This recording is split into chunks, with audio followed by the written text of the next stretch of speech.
se a gente olhar uma história dos desastres no Brasil, assim, a gente tem algumas pistas, né? Então, por exemplo, eu vou falar de exemplos de fora do Brasil, mas nós tivemos um desastre muito severo em Caraguatatuba, em São Paulo, em 67, se não me engano. Nós tivemos um desastre que parece que é um dos maiores desastres ambientais do Brasil, que foi Teresópolis, em 2011, com mais de 900 mortos. Nós temos registros de inundações muito severas na porção sudeste de Minas Gerais. Então, a zona da mata, por exemplo, me parece uma área bastante suscetível a esse tipo de coisa.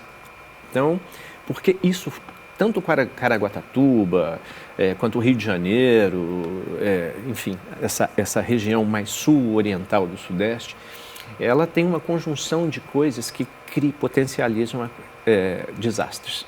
Você tem uma topografia, como eu disse, que favorece esse tipo de coisa. Você tem um padrão climático que se estabelece, que concentra chuvas muito intensas, a gente chama aí de zona de convergência do Atlântico Sul, quando ele se manifesta, chove bastante.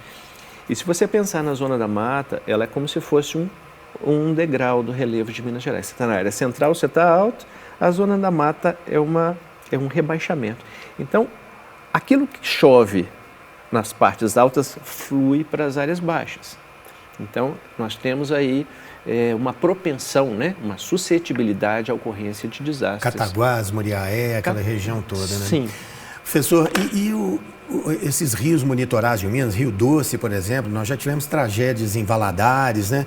Eu até anotei isso aqui, Ponte Nova, Guidoval, município de Antônio Carlos, Antônio Dias, também são regiões suscetíveis a fenômenos como esse aqui? Da mesma forma. Toda essa fachada oriental de Minas Gerais, né? E o Rio Doce também, né? Ele nasce aqui nas encostas do quadrilátero ferrífero e depois ele desce rapidamente para níveis muito baixos. Então, por exemplo, Valadares está poucas centenas de metros acima do nível do mar. Então, esse fluxo de água, ele tende a descer, né, em direção ao litoral, ocupando esses vales, que são geralmente estreitos, né? E aí isso vai fazendo com que o nível das águas se eleve, né? Então, você tem uma conjunção, né, sempre uma conjunção de coisas, uma propensão, tanto climática quanto da morfologia do relevo.